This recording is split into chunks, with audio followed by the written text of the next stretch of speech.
السلام علیکم ورحمۃ اللہ وبرکاتہ۔ میں محمد عظمت رضا رضی نظامی، استاد جامعۃ رضا فاطمۃ الزہرا اون سورت گجرات، درجہ فضیلت کی متعلمات سے مخاطب اور ان تمام سے مخاطب جو بھی اس سبق کو پڑھ رہے ہیں، اللہ پاک آپ سب کو علم نافع عطا فرمائے، آپ لوگوں کے صدقے مجھ گنہگار کو بھی علم نافع عطا فرمائے، آمین ثم آمین۔ آئیے آج کا بخاری شریف کا سبق پڑھا لیتا ہوں۔ حصول برکت کے لیے درود شریف پڑھیے۔ اللہ رب محمد صلی اللہ علیہ وسلم، نحن عباد محمد صلی اللہ علیہ وسلم۔ اللہم رب اشرح لی صدری ویسر لی امری واحلل عقدۃ من لسانی یفقہوا قولی۔ اللہم افتح علینا حکمتک وانشر علینا رحمتک یا ذا الجلال والاکرام۔ اللہم رب یسر ولا تعسر وتمم بالخیر وبک نستعین یا فتاح یا فتاح یا فتاح۔ بسم اللہ الرحمن الرحیم۔ باب المعاصی من امر الجاہلیت ولا یکفر صاحبها بارتکابها الا بالشرک، لقول النبی صلی اللہ تعالی علیہ وسلم انک امرؤ فیک جاہلیہ، وقول اللہ تعالی ان اللہ لا یغفر ان یشرک به ویغفر ما دون ذلک لمن یشاء، وَإِنْ طَائِفَتَانِ مِنَ الْمُؤْمِنِينَ اقْتَتَلُوا فَأَصْلِحُوا بَيْنَهُمَا فَسَمَّاهُمُ الْمُؤْمِنِينَ۔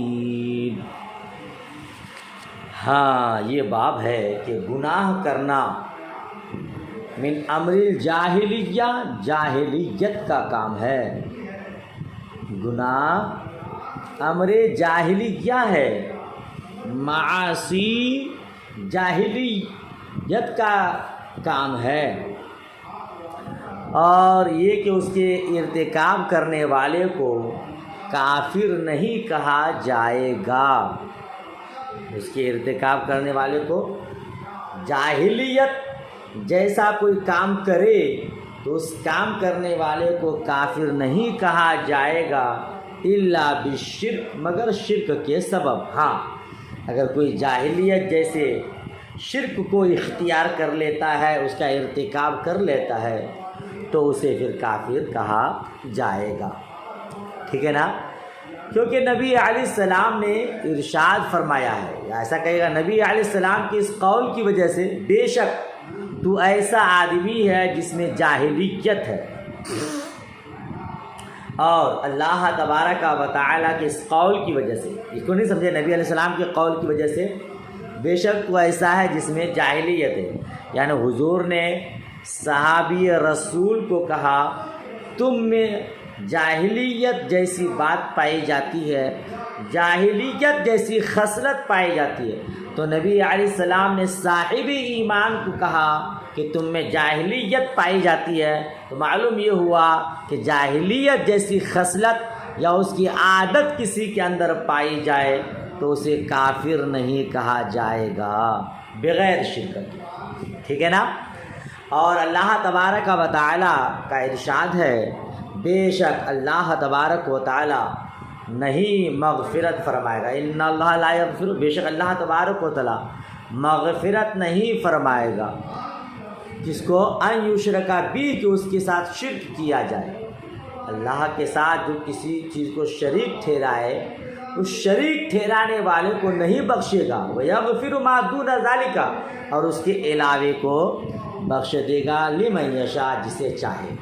وَإِن طَائِفَتَانِ مِنَ الْمُؤْمِنِينَ، اور مومنوں کے دو گروہ اگر قتال کرے، اگر مومنین کے دو گروہ قتال کرے، دو جماعت قتال کے لیے لڑائی کرے، فَأَصْلِحُوا بَيْنَهُمَا، تو ان دونوں کے درمیان صلح کر دو، فَسَمَّاهُمُ الْمُؤْمِنِينَ، تو اللہ تبارک و تعالیٰ نے انہیں مومنین کہا ہے نا؟ انہیں کیا کہا ہے؟ مومنین کہا ہے۔ اگر قتال یہ زمانہ جاہلیت جیسی بات ہے، ناحق کسی سے لڑنا جاہلیت کا کام ہے، مگر اس کے باوجود کیا کہا کہ اگر وہ لوگ لڑیں، وہ مومنین کے دو گروہ لڑیں آپس میں تو ان کے درمیان صلح کرو، تو لڑنے والے گروہوں کو مومنین کہا ہے۔ اس کا مطلب یہ ہوا کہ جاہلیت پائے جانے سے کافر نہیں ہوتا ہے بلکہ وہ مومن ہی رہتا ہے۔ یہ تو باب ہوا۔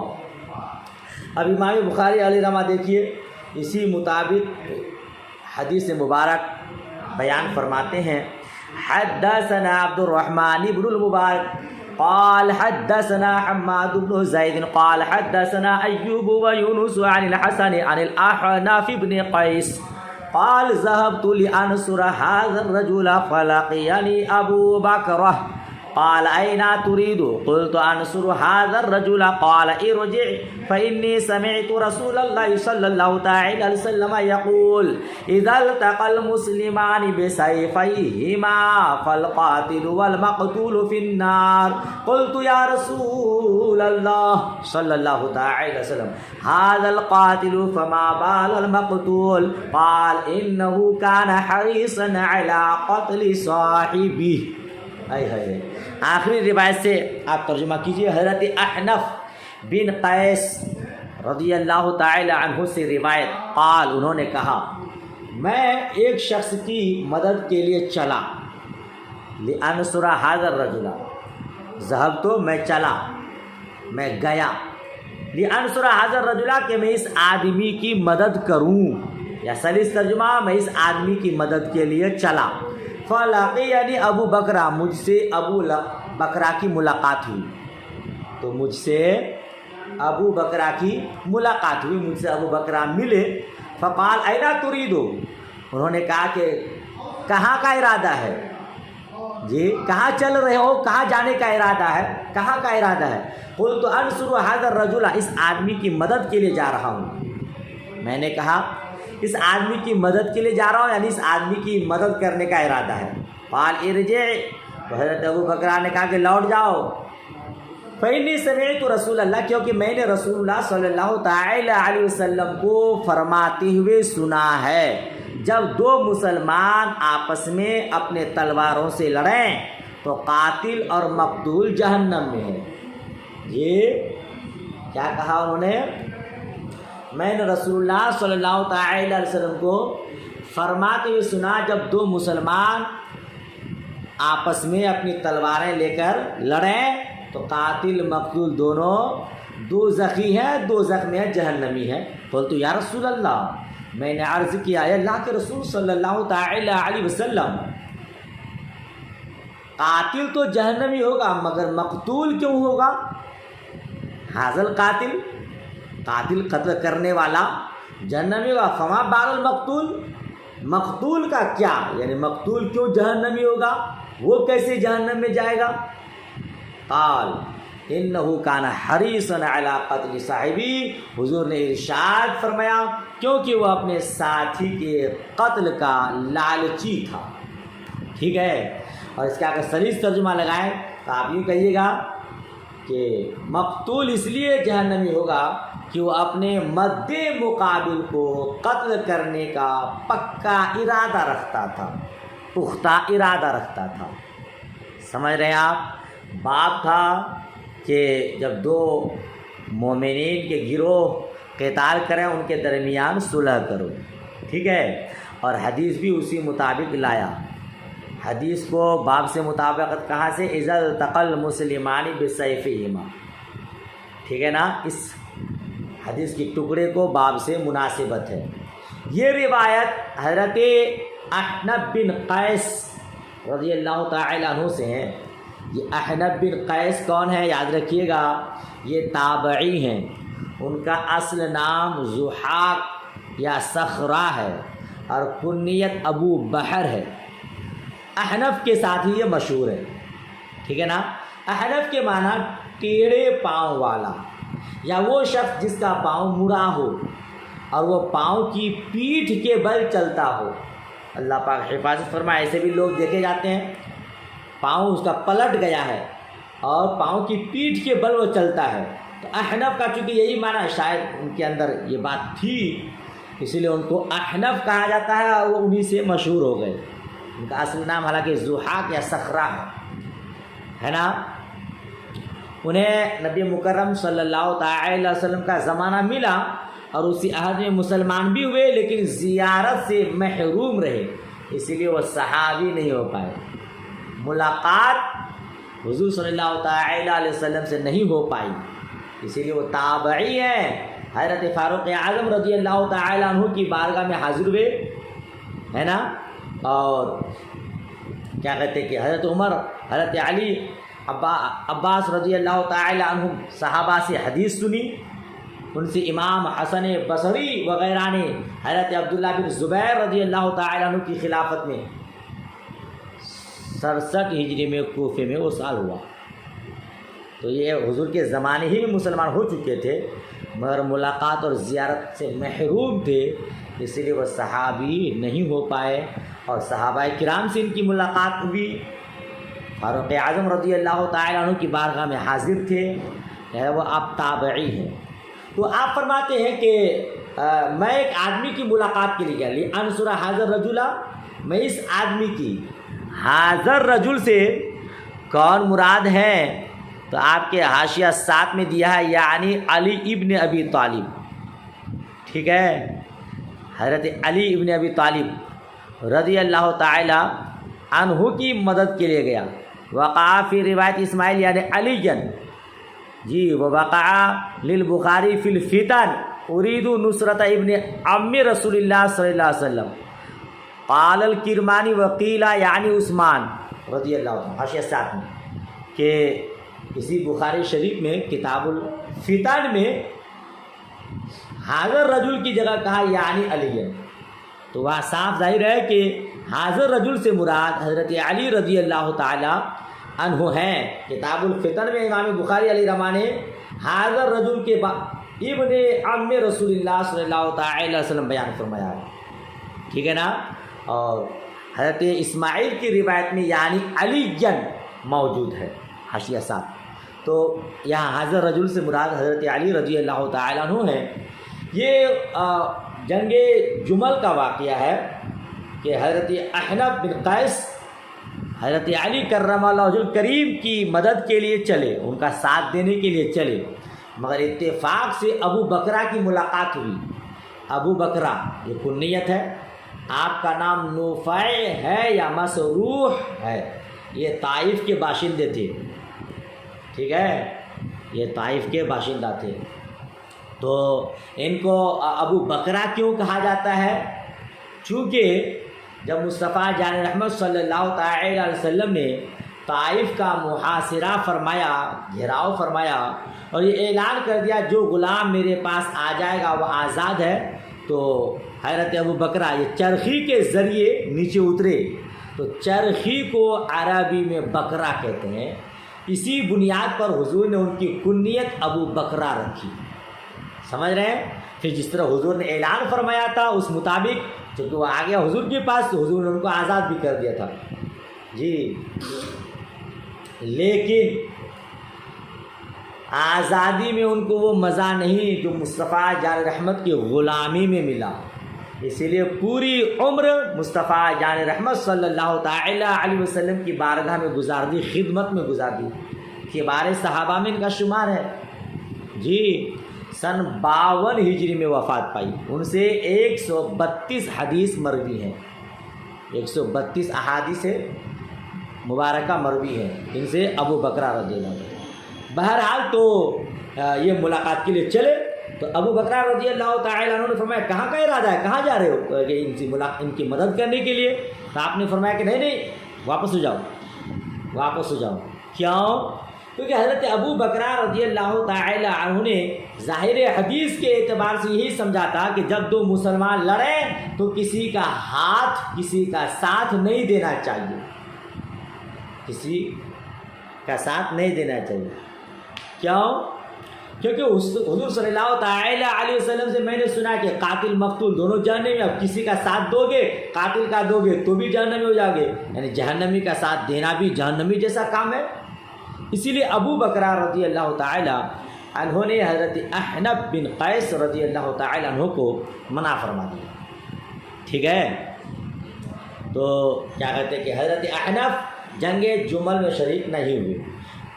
پھر حضرت علی کا حق پر ہونا ان پر ظاہر بھی ہو گیا. ٹھیک ہے نا. اس حدیث کا مفہوم اور مطلب کیا ہے؟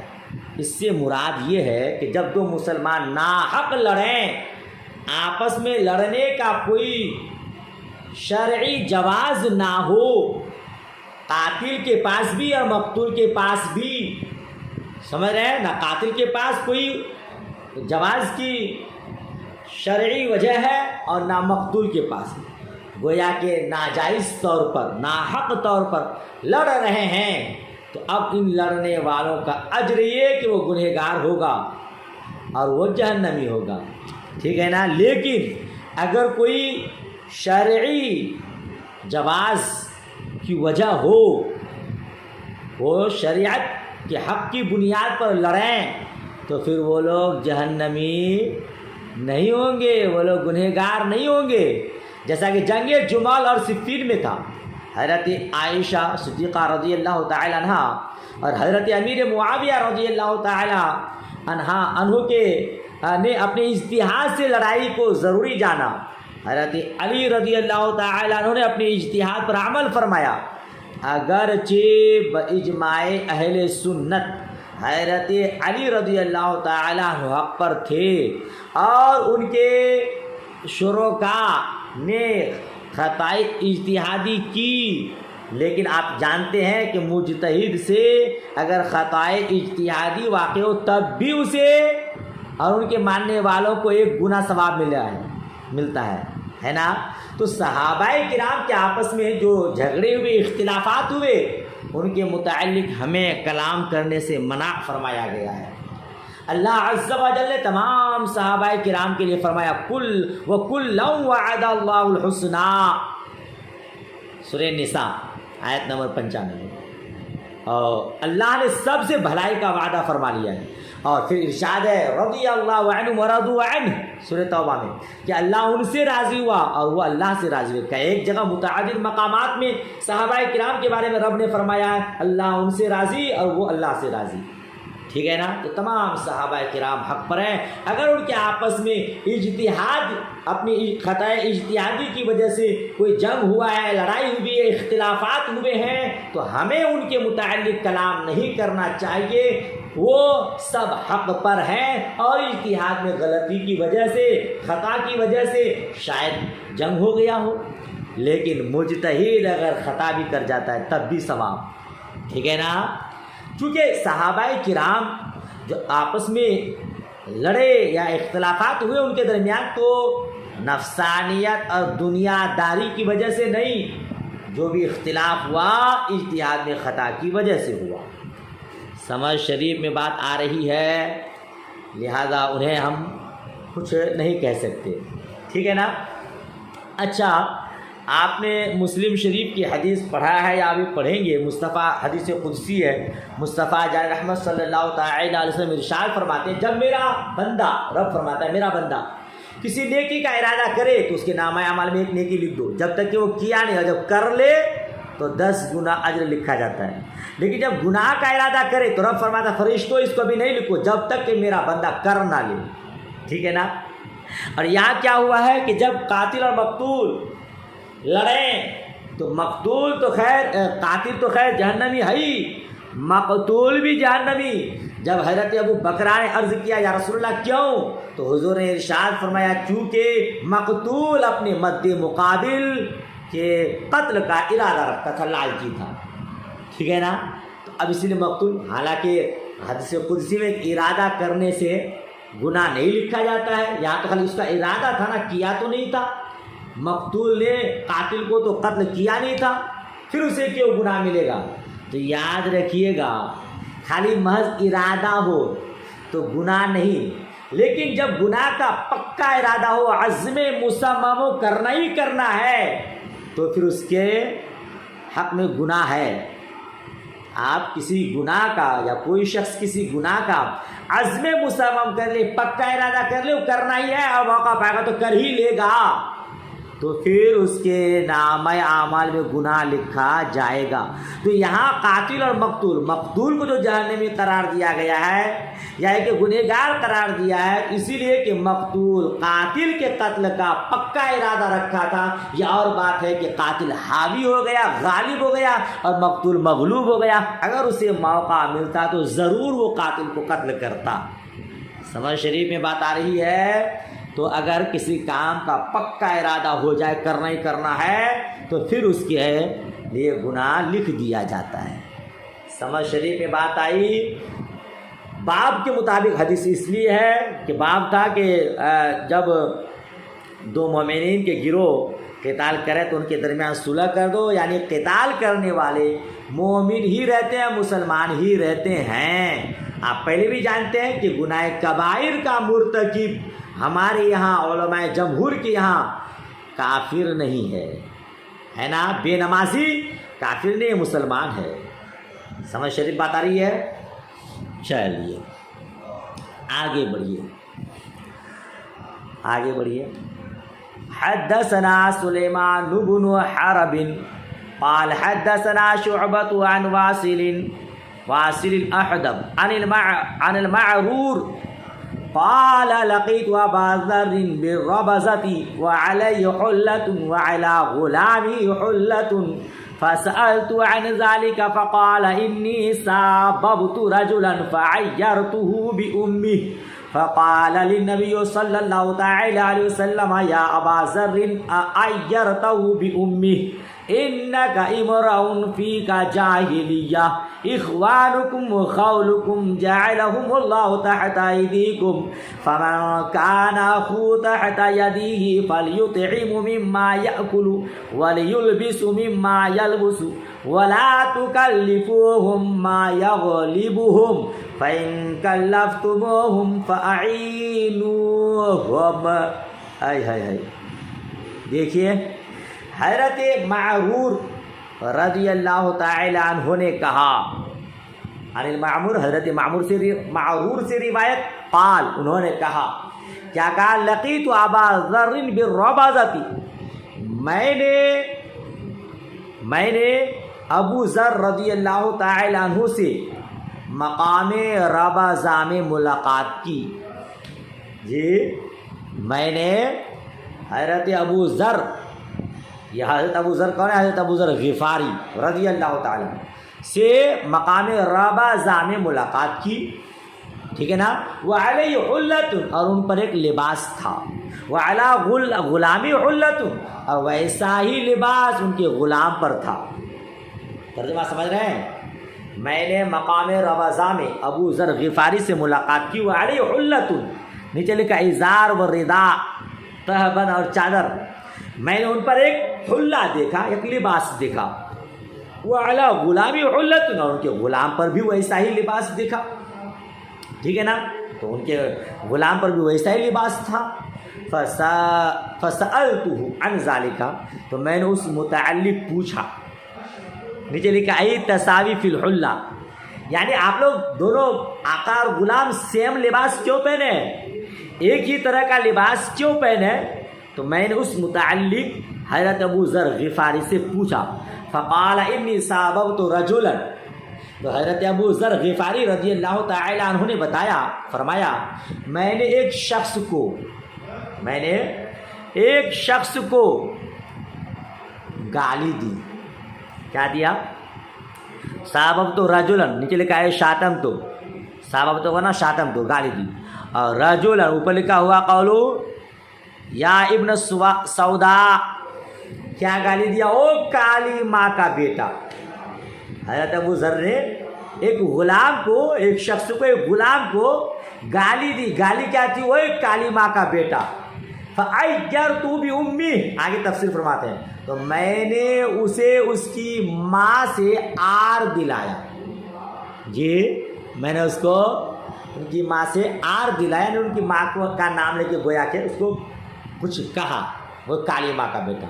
فقال علی نبی صلی اللہ علیہ وسلم، تو نبی کریم صلی اللہ تعالی علیہ وسلم نے ارشاد فرمایا، اے ابو ذر، تم نے اس کو ماں کی گالی دی ہے، تم میں کچھ جاہلیت ہے۔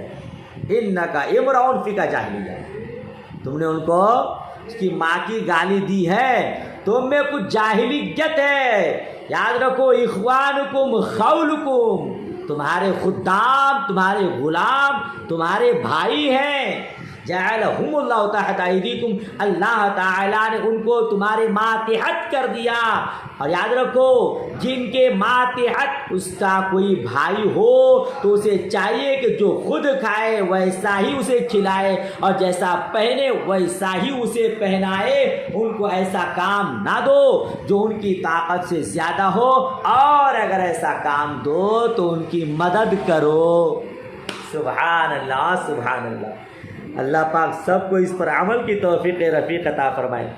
آپ کو اللہ تعالیٰ بہت بڑا انسان بنا دے، آپ بہت مالدار بن جائیں، صاحب ثروت بن جائیں، سیٹھانی بن جائیں، اور اپنے گھر میں نوکرانی رکھیں، تو آپ جیسا اپنے لیے پکوائیے گا کھائیے گا ویسا ان کو بھی کھلائیے گا، اور کوشش کیجیے گا جہاں تک ہو سکے اسے بھی آپ عمدہ لباس پہنائیں، اور پھر دن بھر اس سے خالی کام ہی نہ کرائیں، بلکہ اگر آپ ان کو ایسا کام دیں تو خود بھی تھوڑا بہت ان کے ساتھ ہاتھ بٹائیں۔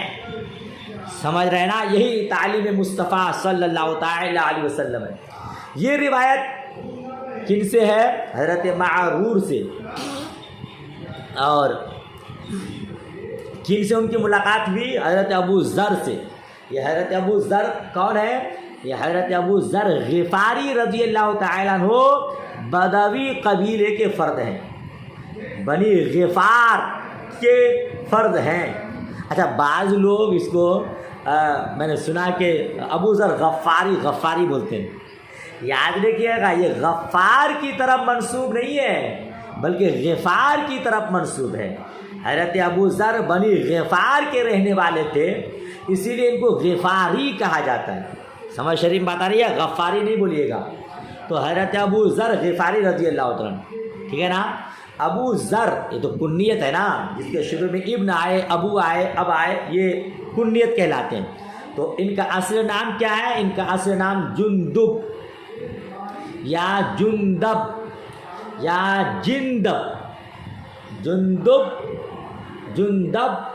جندب کسی طرح، تین طرح سے پڑھ سکتے ہیں، ان کا نام تھا، ٹھیک ہے نا؟ یہ سابقین الی الاسلام میں سے ہیں۔ جی آپ نے خود فرمایا ہے چوتھا پانچواں مسلمان ہوں۔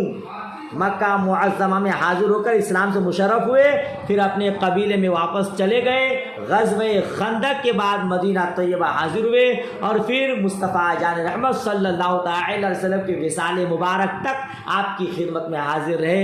غزوہ تبوک میں ابتداءً شریک نہ ہو پائے، بعد میں اکیلے چلے، راستے میں اونٹ مر گیا، آپ اپنا سارا سامان لادے ہوئے بالکل تنہا اس وقت سرکار کی خدمت میں حاضر ہوئے جبکہ مصطفیٰ جان رحمت جنگ تبوک میں قیام فرماتے۔ ان کو تنہا آتا دیکھ کر فرمایا، حضور نے ارشاد فرمایا، اللہ ابو ذر پر رحم فرمائے، تنہا آیا ہے، تنہائی میں مرے گا، تنہا ہی قبر سے اٹھے گا، اللہ اکبر کبیرہ۔ یہ غیب کی خبر حرف پوری ہوئی، جیسا مصطفیٰ نے فرمایا ویسا ہی ویسا ان کے ساتھ ہوا۔ اصل میں ان کا مسلک یہ تھا کہ حاجت سے زیادہ مال جمع کرنا حرام ہے، ضرورت سے زیادہ آپ مال نہیں رکھ سکتے، بس جتنا دن بھر میں کھاؤ پیو اتنا رکھو، ٹھیک ہے؟ تو اپنی اس اجتہاد پر بہت سخت تھے، لوگوں پر اس سلسلے میں بہت سخت تنقید فرماتے تھے۔ جی اگر کوئی مال جمع کرتا فوراً ٹوکتا، مال جمع کرنا منع ہے، اتنا رکھو جتنا کھاؤ بس۔ تو اب ظاہر سی بات ہے مالدار آدمی کو ٹوک ٹاک کرے گا تو خلفشار ہوئے گا، تو ان کے اس ٹوک ٹاک کی وجہ سے، تنقید کرنے کی وجہ سے خلفشار مچا رہتا تھا، مالدار لوگ تنگ آ جاتے تھے۔ لہذا کیونکہ حضرت عثمان غنی رضی اللہ تعالیٰ عنہ کی دور خلافت کی بات تھی، لہذا حضرت عثمان غنی رضی اللہ تعالیٰ عنہ بھی عاجز آ گئے، لہذا حضرت ابو ذر کے بارے میں حکم دے دیا کہ یہ رابضہ میں جا کر رہیں۔ رابضہ مدینہ طیبہ سے 3 منزل کے فاصلے پر عراق کی طرف ذات عرق کے قریب ایک چھوٹا سا گاؤں تھا، اسی میں جانے کا حکم دے دیا، وہی رہیں۔ چنانچہ حضرت ابو ذر غفاری رضی اللہ تعالیٰ وہیں اکیلے رہتے، وہی تنہائی میں وصال فرمایا۔ اتفاق سے حضرت عبداللہ بن مسعود رضی اللہ تعالیٰ عنہ پہنچ گئے، انہوں نے اپنے ساتھیوں کے ساتھ نماز جنازہ پڑھائی اور وہی دفن فرمایا۔ سن 32 ہجری میں وصال فرمایا۔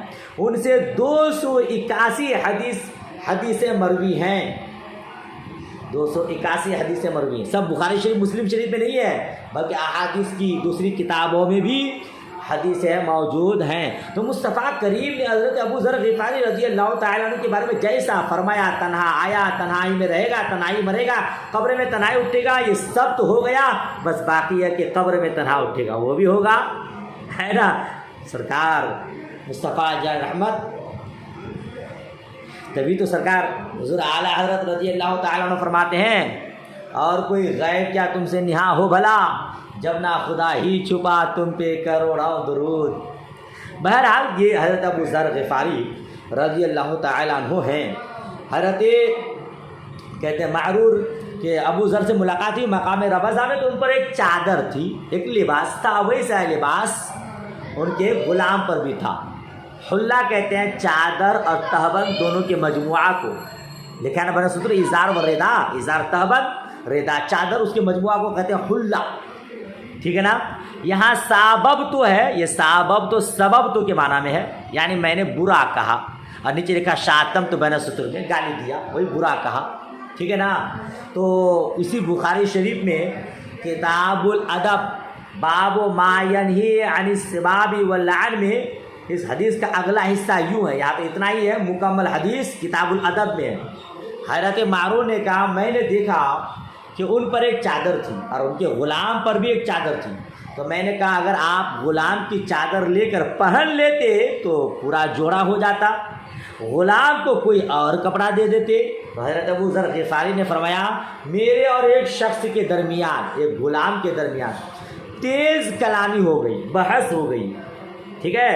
اس کی ماں عجمیہ تھی، میں نے اس کی ماں کو کچھ کہہ دیا، میں نے اس کی ماں کو کچھ کہہ دیا۔ یہاں بین ستر میں لکھا ہے نا اوپر، سابب تو رجلن کے اوپر، یا ابن سودا، یعنی ایک کالی ماں کا بیٹا، میں نے اس کو کچھ کہہ دیا۔ تو اس نے نبی مکرم صلی اللہ تعالیٰ علیہ وسلم سے اس کا ذکر کیا کہ حضور اس نے ایسا کیا۔ تو حضور نے مجھ سے پوچھا کیا تم نے فلاں کو گالی دی ہے؟ میں نے عرض کیا ہاں یا رسول اللہ۔ فرمایا اس کی ماں کو کچھ کہا ہے؟ میں نے عرض کیا ہاں یا رسول اللہ۔ فرمایا تم میں کچھ جاہلیت ہے۔ ارے کسی کو گالی دینا، کسی کو برا کہنا، یہ زمانہ جاہلیت والی بات ہے۔ میں نے عرض کیا کہ اس وقت بڑھاپے کے باوجود حضرت ابو ذر رضی اللہ تعالیٰ عنہ کبیر السن تھے، ہے نا، بڑھاپے کا وقت تھا، تو کہا کہ حضور اب بھی میرے اندر زمانہ جاہلیت ہے جب کہ میں بوڑھا ہو گیا ہوں؟ حضور نے فرمایا ہاں۔ حضور نے کیا فرمایا؟ ہاں۔ اچھا، یہ کتاب الایمان اور کتاب العتق میں علیہ حلۃ آیا ہے، اور کتاب الادب میں بردن، ٹھیک ہے، آیا ہے۔ تو حلہ میں نے پورے جوڑے، چادر اور تہبند کے کا مجموعہ۔ علامہ عینی نے فرمایا یہی صحیح ہے۔ حضرت ابو ذر صرف چادر اڑے ہوئے تھے، اور ان کے غلام بھی، جو روایت ابھی گزری اسی کے مطابق، وہ بھی چادر اڑے ہوئے تھے، مگر حلہ یہاں پہ مجازن کہا، نہیں سمجھے؟ حلہ تہبند چادر دونوں کے مجموعہ کو کہتے ہیں، ہے نا، مگر کتاب الادب میں بردن ہے صرف۔ تو یہاں حقیقت یہ ہے کہ آپ چادر اڑے ہوئے تھے، دونوں سیم، جو چادر آپ اڑے ہوئے تھے وہی چادر آپ کے غلام بھی اڑے ہوئے تھے۔ تب حضرت معرور نے آپ سے پوچھا تھا، مگر یہاں حلہ کا ذکر، حلہ کا بیان مجاز کے طور پر سمجھ شریف میں بتا رہی ہے۔ اچھا، یہ واقعہ کن کے ساتھ ہوا تھا اس کا ذکر تو یہاں نہیں ہے، یہاں ہے سابب تو رجلن، سابب تو رجلن، وہ رجل تھے کون؟ تو یاد رکھیے گا یہ قصہ شارحین حضرات نے فرمایا ہے، یہ قصہ حضرت بلال کے ساتھ پیش آیا تھا۔ حضرت ابو ذر نے ان کو یہ کہہ دیا تھا او کالی عورت کے بچے، کیونکہ حبشی تھے نا، حضرت بلال حبشی تھے، تو انہوں نے دربار نبوی میں شکایت کر دی۔ مصطفیٰ جان رحمت نے فرمایا ابو ذر کیا تم نے اس کو ایسا کچھ کہا ہے؟ کہا کہ ہاں یا رسول اللہ. تو مصطفیٰ علیہ رحمت نے فرمایا تم میں جاہلیت ہے. ٹھیک ہے نا. اس ارشاد کے بعد جب مصطفیٰ احمد نے ایسا کہا تو حضرت ابو ذر نے اپنا رخسار زمین پر رکھ کر حضرت بلال سے فرمایا میں زمین سے اپنا رخسار اس وقت تک نہیں اٹھاؤں گا جب تک تم میرے رخسار کو قدم سے نہ رون دو. اللہ اکبر. اتنا کہا تو آپ نے اپنا گال اپنا رخسار زمین پر رکھ دیا. کہا کہ ابو بلال میرے رخسار کو تم رون دو پیروں سے اپنے قدموں سے. تو حضرت بلال حبشی نے کہا نہیں حضور میں نے آپ کو معاف کیا ہے, میں ایسا نہیں کر سکتا. مگر ابو ذر ضد میں آ گئے کہ نہیں تم ایسا ہی کرو, کہیں ایسا نہ ہو کہ میدان محشر میں میں گرفتار میں آ جاؤں. لہذا مجبوراً حضرت بلال حبشی کو ان کی ضد پوری کرنی پڑی. اللہ اللہ. دیکھیے صحابہ کرام ایسے ہی ان کو ایسا مقام و مرتبہ نہیں ملا ہے. آج ہم اور آپ ہیں نہ جانے کیا کیا کس کو کہہ دیتے ہیں, اپنی زبان سے کس کس کو کیسی تکلیفیں پہنچا دیتے ہیں, مگر ان سے کبھی معافی مانگنے کی توفیق نہیں ہوتی ہے. ہم اگر کسی کے خلاف کچھ بول دیتے ہیں, کسی کا دل دکھا دیتے ہیں, تو معافی مانگنے کو اپنی جو ہے کیا کہتے ہیں کہ کمزوری سمجھتے ہیں, یا یہ کہ اپنی توہین سمجھتے ہیں کہ ہم معاف مانگیں گے تو ہماری توہین ہو جائے گی. اگر دیکھیے صحابہ کرام سبحان اللہ, حضرت بلال حبشی کو ضد پوری کرنی پڑی. اچھا حضرت ابو ذر نے اس غلام کو جو کہہ دیا تھا بلال حبشی کو او کالی عورت کے بچے, یہ برا لفظ تھا, جملہ تھا. یہ حضرت ابو ذر غفاری رضی اللہ تعالیٰ عنہ نے جب کہا تھا نا, اس وقت کسی کو برا کہنا حرام نہیں تھا جی. اس وقت یہ حکم شرع نافذ نہیں ہوا تھا جی, ابتدائی اسلام کی بات ہے, اس لیے آپ نے ایسا کہہ دیا تھا. ورنہ آپ صحابہ کرام کبھی کسی کو ایسا جملہ بھی نہیں استعمال کرتے کسی کے حق میں جس سے اس کو خراب لگے یا وہ شریعت کے روح سے غلط ہو. مگر یہ اس وقت کی بات ہے جب حکم نافذ نہیں ہوا تھا. بہرحال تو مصطفیٰ کریم نے کیا فرمایا, تمہارے غلام تمہارے خدام تمہارے بھائی ہیں تو چاہیے جو خود کھاؤ غلام کو کھلاؤ, جو خود پہنو غلام کو پہناؤ, اور اسے اس کی وسعت طاقت سے زیادہ کام نہ سونپو, اور اگر کبھی دو تو اس کا ہاتھ بٹاؤ. جی آپ کے ہمارے گھر میں کوئی غلام ہو, کوئی نوکر ہو, کوئی خادم ہو, اور وہ کام میں رہے, ہم بھی ہاتھ بٹائیں تو اس کو ہمت ہوتی ہے, اس کا حوصلہ ہوتا ہے, اس کا دل خوش ہوتا ہے. کتنا ہی بڑا کام کیوں نہ ہو کہ چلو میرا مالک میرا آقا میرے ساتھ ہے تو پھر مجھے کرنے میں کون سی بڑی بات ہے, کرنی چاہیے, ہے نا. اللہ پاک سب کو عمل کی توفیق رفیق عطا فرمائے. یہاں تک کہ اگر بیوی ہے گھر میں تو محترم کو چاہیے کہ وہ بھی ان کا ہاتھ بٹائے. مصطفیٰ کریم صلی اللہ تعالی وسلم کبھی کبھی ہاتھ بٹاتے تھے, دل جوئی ہوتی اس میں, ہے نا. بہرحال تو کیا فرمایا حضور نے, تم میں جاہلیت ہے. حضرت ابو ذر غفاری رضی اللہ عنہ بلا شک و شبہ بلا تردد صحابی رسول ہے, صاحب ایمان ہے. مصطفیٰ کریم نے فرمایا تم میں جاہلیت ہے. معلوم کیا ہوا کہ جس میں جاہلیت ہو وہ کافر نہیں ہوتا, مسلمان ہی رہتا ہے. یہی باب تھا نا, یہی باب تھا کہ لا یکفر صاحب ہوا, تو جاہلیت اور گناہ کبائر کا مرتکب مسلمان ہی رہتا ہے, کافر نہیں ہوتا ہے. بات ختم ہوئی, آگے بڑھیے. باب و ظلم دونا ظلم, یہ باب ہے کہ ایک ظلم دوسرے ظلم سے کم ہوتا ہے نا. ایک ظلم دوسرے ظلم سے کم ہوتا ہے. ظلم کسے کہتے ہیں یاد رکھیے گا. ظلم کا معنی لغت میں وضع الشیء فی غیر محلہ, یعنی شے کو کسی چیز کو دوسری جگہ رکھ دینا, غیر کی جگہ رکھ دینا.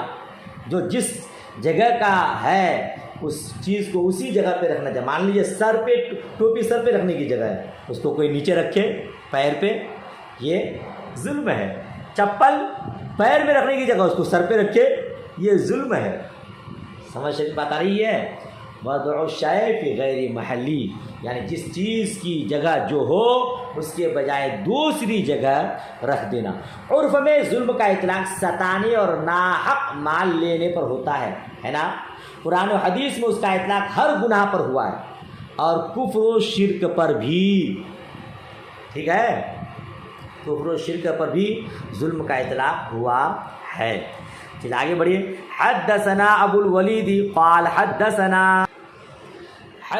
شعبہ تحویل السند قال وحدثني بشر قال حدثنا محمد عن شعبة عن سليمان عن إبراهيم عن علقمة عن عبد الله لما نزلت الذين آمنوا ولم يلبسوا إيمانهم بظلم قال أصحاب رسول الله صلى الله تعالى عليه وسلم أينا لم يظلم فأنزل الله عز وجل إن الشرك لظلم عظيم۔ دیکھیے حضرت عبداللہ رضی اللہ تعالی عنہ فرماتے ہیں کہ جب یہ آیت نازل ہوئی، لما نزلت، جب یہ آیت کریمہ نازل ہوئی، الذین آمنوا ولم یلبسوا ایمانہم بظلم، وہ لوگ جو ایمان لائے اور اپنی ایمان میں کسی ناحق کی ملاوٹ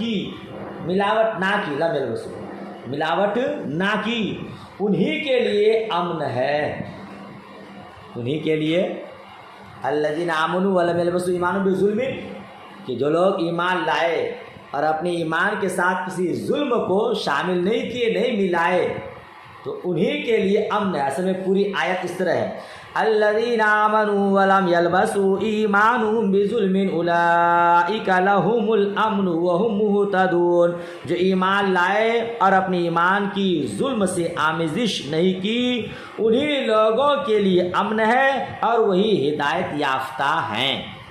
یہ آیت تو صحابہ کرام اعلیٰ اصحاب رسول اللہ صلی اللہ علیہ وسلم، رسول پاک صلی اللہ تعالی علیہ وسلم کے صحابہ کرام نے عرض کیا، اینا لم یظلم، یا رسول اللہ صلی اللہ تعالی علیہ وسلم ہم میں سے کون ہے جنہوں نے ظلم نہیں کیا ہے؟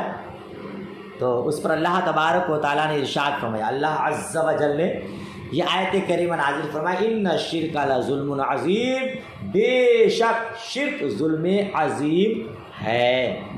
کیا مطلب؟ ظلم باب کیا ہے؟ ایک ظلم دوسرے ظلم سے کم ہوتا ہے۔ جب حضرت عبداللہ فرماتے ہیں، جب اللہ تبارک و تعالیٰ نے سورہ انعام کی اس آیت کو نازل فرمایا جس کو میں نے پڑھا ہے نا، تو صحابہ کرام نے عرض کیا کہ یا رسول اللہ، جس نے جو ایمان والے ظلم نہیں کی اس کے لیے امن ہے، وہی لوگ ہدایت یافتہ ہیں، تو پھر ہم میں سے تو ہر کوئی نہ کوئی ظلم کیا ہے، تو اس کا مطلب کہ ہم لوگوں کے لیے امن نہیں ہے، سلامتی نہیں ہے، ہدایت نہیں ہے۔ تو اس پر اللہ تبارک و تعالیٰ نے ارشاد فرمایا، ان الشرک لظلم عظیم، یعنی یہاں ظلم سے مراد شرک ہے، ٹھیک ہے نا۔ تو جو ایمان لائے اور شرک نہیں کیا، انہی لوگوں کے لیے امن ہے اور وہی لوگ ہدایت یافتہ ہیں۔ سمجھ رہے ہیں آپ؟ اچھا، تو دیکھیے اب صحابہ کرام نے کیا عرض کیا، ہم میں سے کون ہے جنہوں نے ظلم نہیں کیا؟ تو اعتراض ہوگا نا کہ صحابہ کرام نے بھی ظلم کیا ہے، جی صحابہ کرام نے بھی ظلم کیا ہے۔ تو یاد رکھیے گا، صحابہ کرام نے جو کہا ہے کہ ہم میں سے کون ہے جنہوں نے ظلم نہیں کیا ہے، ان کا مطلب تھا اقراری گناہ، جی یعنی وہ لوگ عاجزی کے طور پر کہا، یا یہ کہا کہ ظلم کا معنی یہاں گناہ ہے، کوئی بھی گناہ ہو سکتا ہے، ہم میں سے ہر کوئی کچھ نہ کچھ گناہ کیا ہو، سمجھ رہے ہیں؟ یا تو عاجزی اور انکساری کے طور پر کہا کہ جیسے ہم ہیں، آپ ہیں، کوئی بھی ہے، کیا کہتے ہیں ہم لوگ گنہگار، حالانکہ بحمدی تعالیٰ جو بھی ہے ٹھیک ہے ماشاءاللہ، مگر اپنے آپ کو کہتے ہیں سراپا گنہگار، سراپا خطا کار، بدکار، ریاکار، ہے نا، یہ عاجزی کے طور پر۔ تو صحابہ کرام نے عاجزی کے طور پر کہا تھا، ٹھیک ہے نا، یا یہ مراد ان کی تھی کہ بھائی کوئی بھی گناہ کیا ہو تو کیا کہتے ہیں کہ یا یہ کہ آگے کی امتوں کا خیال کرتے ہوئے کہا کہ ہمارے بعد بہت سے ایسے لوگ آئیں گے جو کچھ نہ کچھ ظلم کیا ہوگا، تو کیا مصطفیٰ جان رحمت صلی اللہ علیہ وسلم وہ لوگ امن اور ہدایت یافتہ نہیں ہے؟ تو اللہ تبارک و تعالیٰ نے مصطفیٰ کریم پر یہ آیت نازل فرمایا اگلی کہ ان الشرک لظلم عظیم، یعنی یہاں ظلم سے مراد شرک ہے، ٹھیک ہے نا، یہاں ظلم سے مراد شرک ہے کہ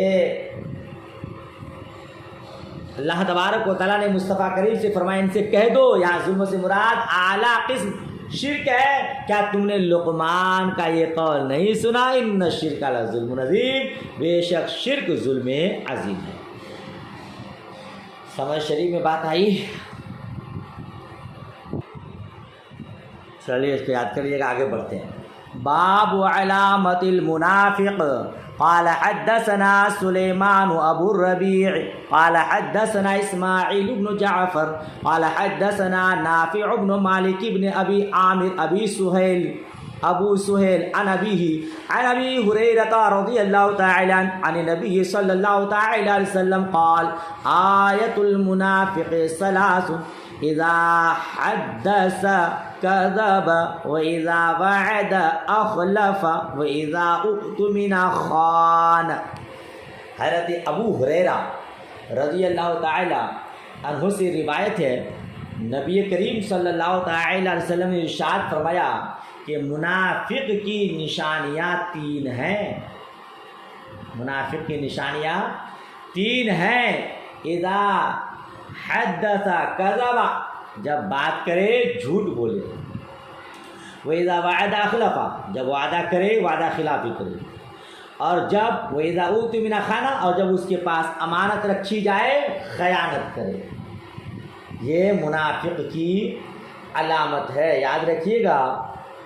اس حدیث میں منافق کی تین ایسی علامتیں بیان فرمائی جن کا تعلق قول، عمل، نیت میں سے ہر ایک کے ساتھ ہے۔ تین علامتیں ہیں، ایک علامت قول سے متعلق، اور ایک کا تعلق عمل سے ہے، اور ایک کا تعلق نیت سے ہے۔ کس؟ فساد قولی ہے نا، یہ فساد قولی ہے، اس کا تعلق قول سے ہے، جھوٹ بولنا قول ہے نا، اور خیانت فساد عمل ہے۔ کسی کے پاس امانت رکھی جائے وہ خیانت کرے، اس کا مطلب کہ اس کا عمل صحیح نہیں ہے۔ اور وعدہ خلافی فساد نیت ہے، وعدہ کیا وعدہ خلافی کیا، اس کا مطلب کہ اس کی نیت میں خرابی یا فساد ہے۔ ٹھیک ہے نا؟ کہتے ہیں کہ یہ آیت النفاق، آیت المنافق، منافق کی علامت۔ آیت کا معنی ہے علامت۔ علامت کبھی شے کے لوازم سے ہوتی ہے، اور لوازم کبھی ملزوم سے عام ہوتے ہیں۔ لازم عام کا وجود ملزوم کے وجود کو مستلزم نہیں۔ کیا مطلب؟ جیسے ماشی، چلنے والا، انسان کے لوازم میں سے ہے، مگر چونکہ یہ لازم عام ہے اس لیے مشی کے وجود سے انسان کا وجود لازم نہیں۔ تمام چوپائے ماشی ہیں، مگر انسان، خالی انسان نہیں ہے نا۔ اسی طرح یہ علامتیں منافق کے لوازم عامہ سے ہیں۔ جو منافق ہوگا اس میں یہ تینوں باتیں ضرور ہوں گی، لیکن یہ ضروری نہیں کہ جس میں یہ باتیں پائی جائیں وہ منافق بھی ضرور ہو۔ جیسے کفار و مشرکین کے اندر بھی یہ باتیں پائی جاتی ہیں نا، تو کیا کافر و مشرک کو آپ منافق کہیں گے؟ نہیں، وہ تو کافر ہے نا۔ اس لیے اگر کسی مسلمان میں یہ باتیں پائی جائیں تو اسے منافق کہنا جائز نہیں۔ ہاں یہ کہہ سکتے ہیں کہ اس میں نفاق کی علامت ہے۔ آپ کوئی جھوٹ بولے، آپ نہیں کہے گا کہ تو منافق ہے۔ کوئی وعدہ خلافی کرے تو آپ نہیں کہیں گے کہ تو منافق ہے، بلکہ کیا کہیں گے؟ تجھ میں نفاق کی خصلت، منافق کی خصلت، عادت پائی جاتی ہے۔ اس کو آپ یوں سمجھیے، ایک مثال کے ذریعے آپ کو سمجھا دوں، بات اچھی طرح سمجھ میں آ جائے۔ ہر کوا کالا ہے نا؟ آپ نے وائٹ کوا دیکھا ہے یا کوئی دوسرے کلر کا کوا دیکھا ہے؟ نہیں، جو بھی کوا ہے وہ کالا ہے، تو گویا کہ کوا کی علامت کالا پن ہونا ہے۔ ٹھیک ہے نا؟ اب دیکھیے آپ، جو بھی کوا ہوگا وہ کالا ہوگا، لیکن کیا جو بھی کالی چیز ہو وہ کوا ہے؟ بھینس کالی ہے، کیا وہ کوا ہے؟ نہیں. تو معلوم کیا ہوا کہ کالا ہونا یہ کوا کی علامت ہے. لہذا جو بھی کوا ہوگا وہ کالا ہوگا، لیکن جس کے اندر کالا پن پائی جائے وہ کوا ہو یہ ضروری نہیں. اسی طرح یہ تینوں باتیں منافق کی علامت ہے. لہذا جو بھی منافق ہوگا ان کے اندر یہ تینوں باتیں ضرور پائی جائیں گی، لیکن جن کے اندر یہ تین چیزوں میں سے کوئی ایک چیز پائی جائے وہ منافق بھی ہو یہ کوئی ضروری نہیں. ٹھیک ہے نا. آج کے دور میں کوئی جھوٹ بولتا ہے، وعدہ خلافی کرتا ہے، امانت میں خیانت کرتا ہے، تو ہم اس پر حکم نہیں لگائیں گے کہ وہ منافق ہے، بلکہ کیا کہیں گے؟ منافق کی عادت خصلت پائی جاتی ہے. ٹھیک ہے نا. کیونکہ نفاق یہ اندر کا معاملہ ہے جس کو ہم نہیں جانتے. سمجھ شریف میں بات آئی ہے؟ اچھا، یا ایک بات اور یاد رکھیے گا، نفاق کی دو قسمیں، ایک نفاق فی الاعتقاد اور ایک نفاق فی العمل. نفاق فی الاعتماد جو زبان سے اپنے کو مسلمان کہے اور دل میں کفر رکھے، یہ نفاق فی الاعتقاد ہے، یعنی اس کے اعتقاد میں نفاق ہے. اور دوسرا نفاق فی العمل، اس کا مطلب یہ ہوتا ہے کہ وہ کلام کرے جو مسلمانوں کے شایع نشان نہ ہو، ہے نا. تو منافقوں کے جیسی عادتیں اس کے اندر پائی جائے تو اس کو نفاق فی العمل کرنی. یہاں جو حدیث میں تینوں خصلتیں بتائی گئی، منافق کی علامت بتائی گئی، یہاں مراد نفاق فی العمل ہے. سمجھ رہے ہیں؟ یہ تینوں عادتیں جس کے اندر ہوگی ان کے اندر نفاق فی العمل پائی جائے گی. اچھا، یہاں تین علامتیں ہیں، آگے آپ اور پڑھیں گے دوسری علامتیں. یاد رکھیے گا صرف یہی تین عادتیں خصلتیں نفاق کی علامت نہیں ہے، اسی میں حصر نہیں ہے بلکہ ان کے علاوہ اور بھی ہے. سمجھ رہے نا؟ تو آگے اور بھی آئیں گی. آپ کو کوئی کہے کہ خالی یہ تین عادتیں ہیں، حالانکہ جھگڑا کرے تو گالی بکے وہ بھی منافق ہے نا، تو آپ بولے گا یہ حصر کے لیے نہیں ہے بلکہ ان میں سے کچھ کو یہاں بیان کیا ہے، پھر آگے دوسری علامتوں کو بھی بیان کیا ہے. چلیے ٹائم شاید زیادہ ہو گیا، آج اتنا ہی رکھیے، پھر انشاءاللہ تبارک و تعالیٰ آگے پڑھا دوں گا. لیکن یہ کہ باب ختم کرنے کے لیے اور پڑھا دیتا ہوں، ایک حدیث باقی ہے. حدثنا قبيصة بن عقبة قال حدثنا سفيان عن الأعمش عن عبد الله بن مرة عن مسروق عن عبد الله بن عمرو أن النبي صلى الله عليه وسلم قال أربع من كنا فيه كان منافقا خالصا ومن كانت فيه خصلة منهن كانت فيه خصلة من النفاق حتى يدعها إذا اؤتمن خان وإذا حدث كذب وإذا عاهد غدر وإذا خاصم فجر. تابعوا شعبة عن الأعمش. حضرت عبداللہ بن مرہ سے روایت کرتے ہیں، حضرت مسروق سے روایت کرتے ہیں حضرت عبداللہ بن عمرو سے. بے شک نبی کریم صلی اللہ تعالی علیہ وسلم نے ارشاد فرمایا جن کے اندر یہ چار باتیں ہوں گی وہ منافق خالص ہوگا، اور جن کے اندر ان میں سے کوئی ایک عادت پائی جائے گی، خصلت پائی جائے گی، اس میں نفاق کی ایک خصلت پائی جائے گی یہاں تک کہ اسے چھوڑ دے. وہ چار خصلتیں کیا ہیں؟ اذا اؤتمن خان، جب اس کے پاس امانت رکھی جائے خیانت کرے، اور جب گفتگو کرے بات کرے تو جھوٹ بولے، اور جب وعدہ کرے تو وعدہ خلافی کرے، اور جب جھگڑا کرے فجرا تو گالی بکے. فسق و فجور جس کو بولتے ہیں، غلط باتیں بولے، گالی بکے. تابع شعبۃ عن الأعمش، اس کی اتباع شعبہ نے اعمش کے حوالے سے کی ہے. دیکھیے پہلے میں 3، اس میں 4، پھر آگے کچھ اور آئیں گی. جی اذان ہونے کے بعد مسجد سے کوئی نکل جاتا ہے، وہ بھی نفاق کی ایک عادت ہے، تو وہ بھی اس کی ایک علامت ہے. تو آپ بتائیے صاف صاف کہ یہاں صرف انہی میں حصر بیان کرنا نہیں ہے بلکہ کچھ کو بیان کیا ہے. یہ متعدد اور کئی ایک اس کی علامات ہیں. ٹھیک ہے، چلیے اس کو یاد کیجئے. دعا آخر میں یاد. اللہ حافظ. خدا حافظ.